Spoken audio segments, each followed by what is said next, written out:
welcome everyone for coming. Successful at thank you. Please watch the videos. Share it. Yeah, thank you, Direk Mervin. And of course, Direk Manny Q. Palo! Happy birthday! Maraming salamat. It's gonna be a memorable birthday. Ang laki ng ano ko. Maraming salamat po sa inyong pagpunta. Maraming salamat ulit sa inyong suporta. Sa aming obra, The General's Daughter. Malapit na po. Thank you, Direk Manny. And of course, Ronnie Alonte! Ronnie, please give us up. Hello po, magandang people. Ang pogi mo doon ha, sa mga eksena mo. Salamat po, salamat po. Hello po, magandang hapon po. Teka lang ako. Maraming salamat po sa lahat ng pumunta. Thank you po sa oras niyo at sana po susunod ulit. Maraming salamat po. Yan po. Thank you. Thank you, Ronnie. And of course, the beautiful, the pretty Loisa Andalio. Magandang hapon po. And maraming salamat sa lahat ng mga sumusuporta nandito ngayon. And sa mga press po, maraming salamat po sa oras po ninyo. Thank you po. Thank you. Kanina kinikwento ko nga, pumunta siya sa ABS to do the teleserye and Dreamscape. It took how many years? But finally, he's with us. JC De Vera! Jace! Akala ko serious. Ay, hindi na pa ba? Iba pa? Maganda hapon po. Finally, a project na nakagawa ako ngayon dito para sa Dreamscape and I'm really happy. Maraming salamat po. Sana po next week, panoorin niyo po yung The General's Daughter. Maraming salamat. Yeah, thank you. And of course, when you say male dramatic lead, the ever reliable, everyone's favorite, Paolo Avellino! Hello, magandang hapon sa inyo lahat. Salamat sa pagpunta niyo. First time rin yata na may sinama mga supporters na correct! So, ayan, sana magtulong-tulong po tayo para i-promote at ikalat na ilalabas ng General's Daughter next week. Salamat po. Of course, thank you. Na-miss natin sa prime time. It took a while bago siya ulit nakabalik. He started with us sa ang Probinsyano.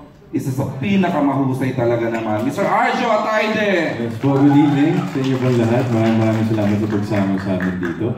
And yun po, General's Daughter, sana po masuportahan nyo kami. Help us spread the word. And yun po, maraming salamat. Medyo kakaiba yung role mo, medyo pa i-expound natin later on yun kasi iba yung nakikita namin doon sa AVP eh. Correct, and of course, sabi ko, when it comes to a powerful teleserye, her name is synonymous to it. Always a pleasure working with the great Yula Valdez! Magandang hapon sa inyo lahat. Ito na nga po sa January 21 na po, so Monday na po ang umpisa ng The General's Daughter. And inaasahan po na, medyo yung kalmado kasi alam ko yung fans ni Angel, yung fans nila, lahat ay susuporta yan. At sana panoodin nyo talaga ha. Yeah, maraming salamat sa pagpunta nyo po dito. Whenever we offer her a project, talaga namang andyan siya for us. Alam naman niya na hindi namin siya bibigyan ng hindi magandang role. And she is a suke of Dreamscape. The original, ayan, sa Pinoy Soap Opera, the one and only, the great Janice de Belen!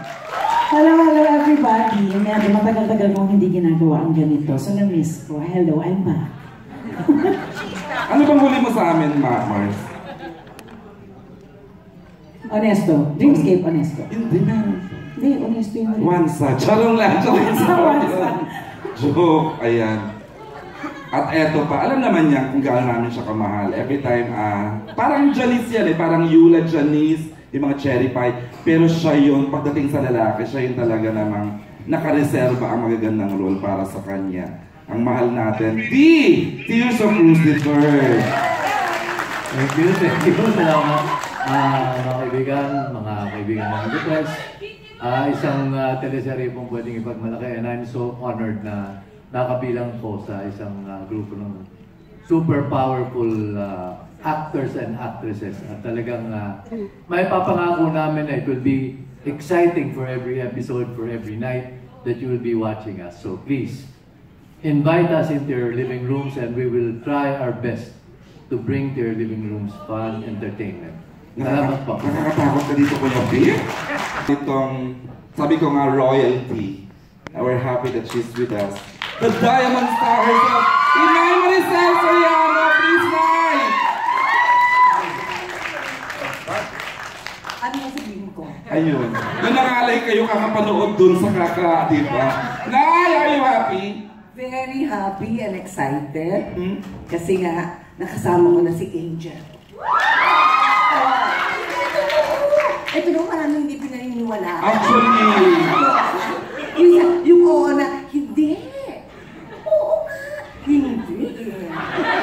Nakakaloka, diba? she doesn't want all Ayaw this. maniwala. Mga anak ko, ayaw maniwala.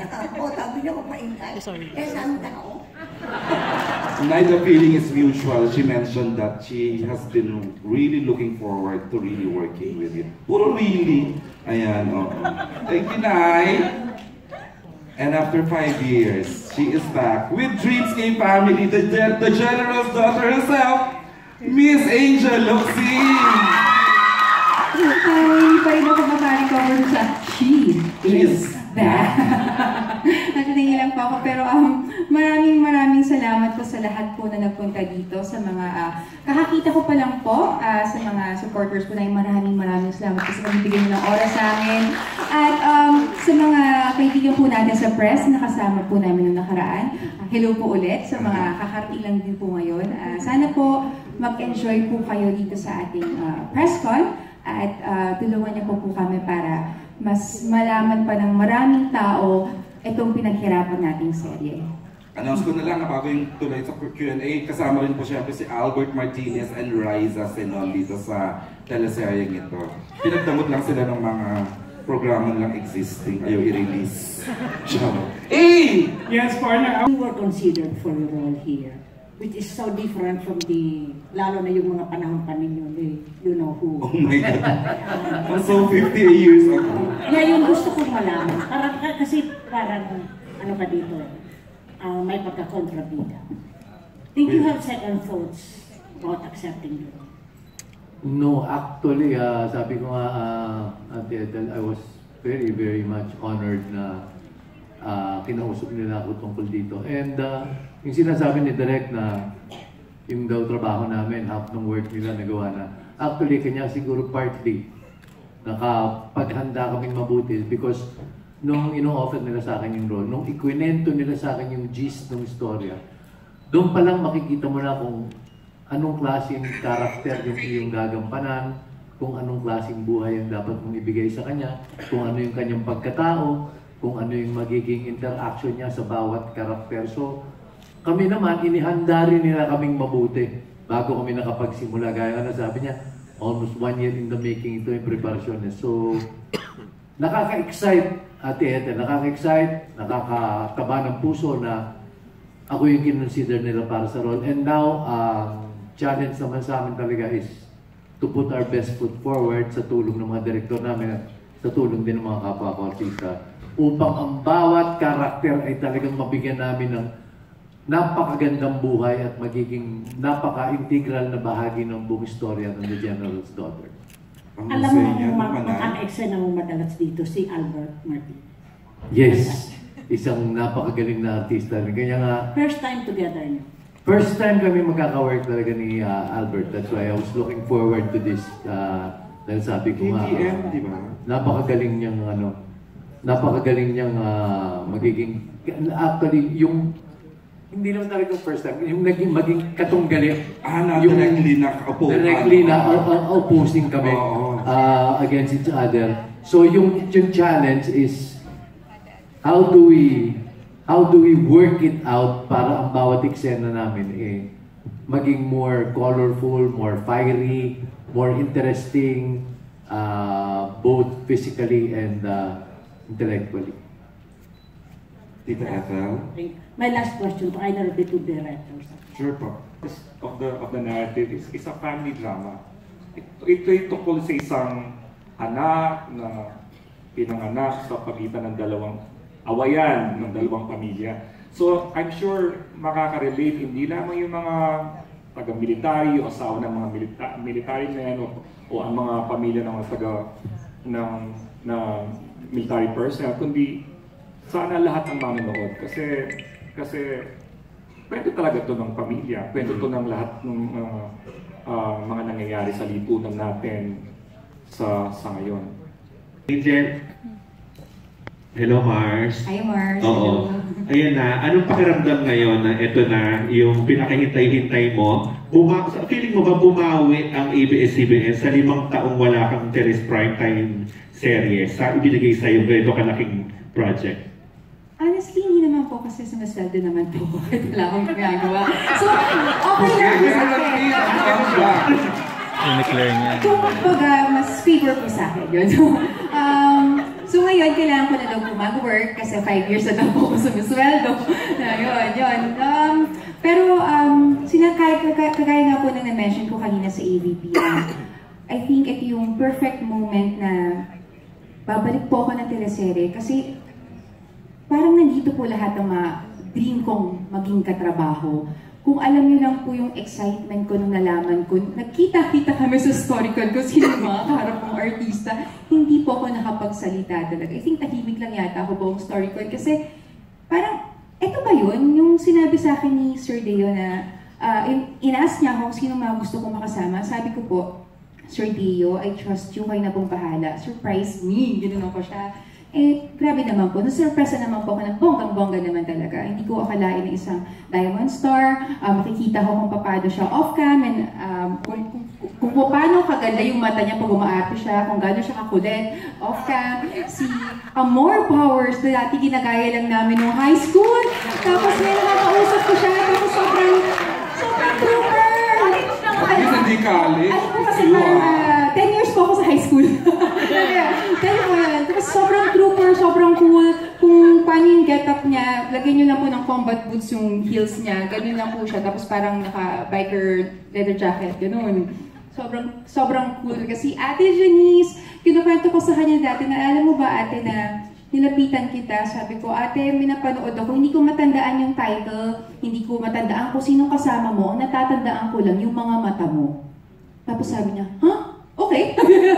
Sabi niya sa akin, kasi sobrang galing talaga ako sa kanya. Kaya yung sila, makasama ko sila, si Tito Pip, mahal na mahal ko to sa Only You pa lang. Magtutropa na kami ni Tito Pip. So nung nalaman ko na may chance namin siyang makuha kasi sobrang busy ni Tito Pip talaga. Muntikan pang hindi matuloy kasi may mga kalaban na shows, may mga kalaban na pelikula. Kaya nung finally, naging... May kasabay kasi. Kasi may pinagpalit po siyang show eh. So, yun. Sobrang grateful po ako. Maraming salamat. Tito Pip talaga. Kasi wala akong maisip na ibang makakagawa ng character na yung maliban sa'yo. Yes. Ang general po namin, wala po siya dito. So, ang title po natin, The Daughter na lang po ngayon. Wala na po yung The General. Pero si Tito Albert, nakasama ko siya ilang beses. Pero alam naman natin kung gaano siya ka-passionate sa trabaho niya. So, very interesting pag nagkakaroon kami ng eksena together. Kasi, isa siyang discussion talaga. Yung talagang lalabas lahat ng mga, lalabas lahat talaga ng kinalaman mo, mga ganyan. Tapos, si JC, ang nandito na tawa ng tawa. Si JC po, kasama ko po siya sa Click. First show po namin together sa GMA7. Oo, batch 2 siya, di ba? Yes. So, ngayon na nakita ko siya na ganun pa rin yung ugali niya na chill, light, tapos parang mas naging better pa. Kasi kahit na, siguro kung sa ibang tao yun, iba yung ganun situation, magiging parang bad mood or negative na natatanggapin. Pero si JC, sobrang positive na tao na nagpapasalamat pa siya na I thank you for giving me time or for the opportunity na may matutunan ako. Kaya ang sarap makatrabaho ni JC kasi napaka-positive, yung gaganahan ka talaga. Tapos ang galing pa, ang gwapo pa, tapos ang uliran na ama. Diba? Sige na, tama na JC. Oh. Si Ronnie Alonte, natatandaan ko dati. Isa-isahin ko talaga kayo. Si Ronnie Alonte dati, alam ko, ano yun eh, Pasko. Nanood ako ng pelikula niya. The one with Julia and Joshua, Vince, Kat, and James. Tapos, the next yung pinanood ko, si Closio. Sabi ko, sino na to? Doon ko siya una napansin. Sino na itong taong to na nakaganon, nakasquint, nakaganon. So parang, cute tong taong to Tapos, nakita ko sa Showtime, hindi ako pinansin. Nahiya pala siya sa akin. Tapos yun, nandito siya sa The General's Daughter.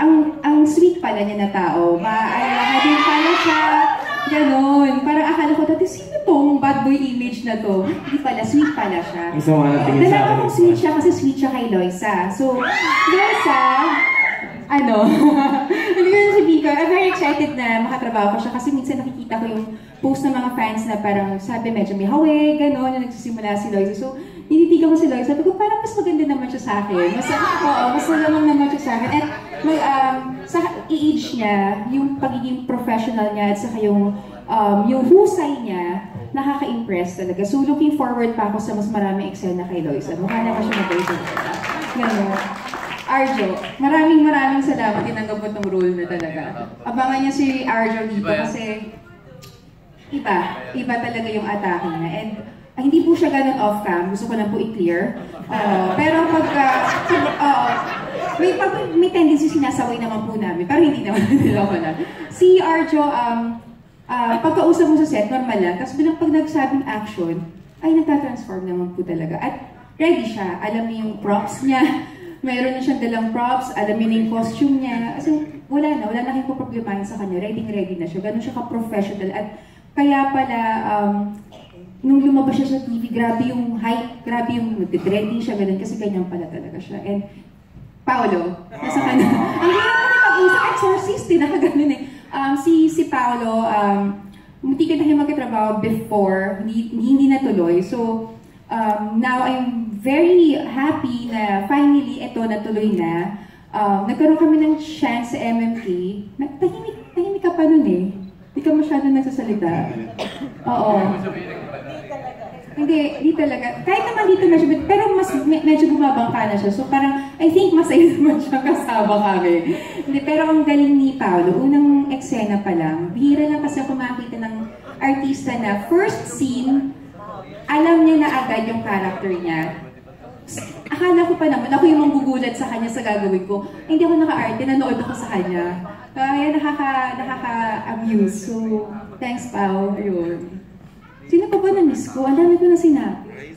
Ayun, si Riza, nasa probinsyano po kasi siya ngayon, kaya may 480 yata, so di natin siya makasama. Pero kasama po namin siya dito, and I think she's very excited na, like me, na makatrabaho ang mga bigating mga stars na katabi ko po ngayon. At si Riza is, nag-evolve kasi si Riza, parang habang tumatagal yung panahon, mas nagiging mahusay na artista si Riza at makita mo talaga yung dedication niya and passion sa craft niya. At ano ba? Tinanggal na nga namin eh. Kung may nakalimutan po, pa-remind lang po ako. Pero ayun po, kaya I'm very, kita nyo naman yung excitement ko sa mga kasama ko po. Kaya yun po yung sagot. Hindi ka naman excited, talagang dire-diretso yung non-stop. Tapos na po yung press ko. Okay na po. Thank you so much po. ABS ha? Hindi ka naman Ako naman. Pero hindi lang, iba rin kasi talaga yung meron kang teleserye, di ba? So, yung excitement at yung matagal na paghihintay na yun, paano na i-describe mo yung nararamdaman mo na ito na yung matagal na pinaghintay din pati ng mga fans mo? I-describe yung excitement? At first kasi parang hindi ko alam, kasi ang daming parang projects na syempre hindi natutuloy, ganyan. And syempre, instructions with ABS din na habang dapat may gagawin akong previous na project, hindi ako dapat tumanggap ng ibang project. Concentrate lang doon. So yun yung po isa sa mga rason kung bakit hindi ako nagtiteleserye. Pero nagpipelikula po ako, gumagawa ako ng ibang guestings, ganyan. So sa excitement, ano ba? Parang mas iba ba hindi ko ba nasagot po? Mas iba ba ang gigil mo ngayon na matagal kang nawala? Parang ganun? Actually, mas relax po. Talaga? At tingin ko mas okay pala. Kasi yung na nagpahinga? Nagpahinga, and siguro mas tingin mo mas lighter. Mas lighter yung tingin mo sa mga bagay. Hindi yung masyadong pinoproblema, hindi mo masyadong wini-worry. Kasi mangyayari naman kung ano dapat mangyari. At saka mas less stress. Basta I'm just really happy with the group, with everyone. Mahal ko makatrabaho. Yun lang yung concentration ko. At lahat kami, ang focus namin din is pagandahan yung show for the people. Sa inyo pong lahat. kasi yun lang naman po yung trabaho namin is to entertain at sana po mapasaya po namin kayo kahit paano dito sa The General's Daughter. Parang matagal nyo lang sinimulan yung taping nito, Angel, no? Parang there was a time, may parang balita na kayo ang papalit sa ang probinsyano. May ganun bang sinabi sa'yo when you started? Maniniwala po ba kayo doon?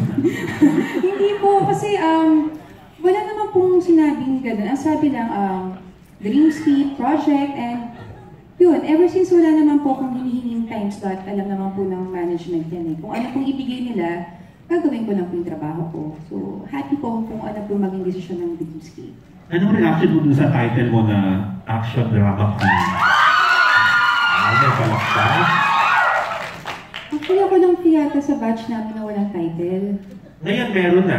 Ayun ba? Gusto mo ba? Bet ko ba yung title? Dalawa pa, no? Medyo naninibago po ako, honestly. Kasi parang nasanay ako na walang title, walang ganon. Kahit yung mga tawag ni Sir Queen, ganon, ayoko po kasi talaga. Ayoko nung mga ganon title. Hindi ko po alam. Parang maraming salamat po sa kung tingin nyo na pasok po ako dun sa ganun genre. Thank you so much kasi ginagawa ko po talaga yung trabaho ko para po ma-please kayo. Pero di lang po talaga ako siguro comfortable sa mga titles. Parang kung ano na lang po yung maisip nyo, kayo na po bahala. Okay. Thank you po.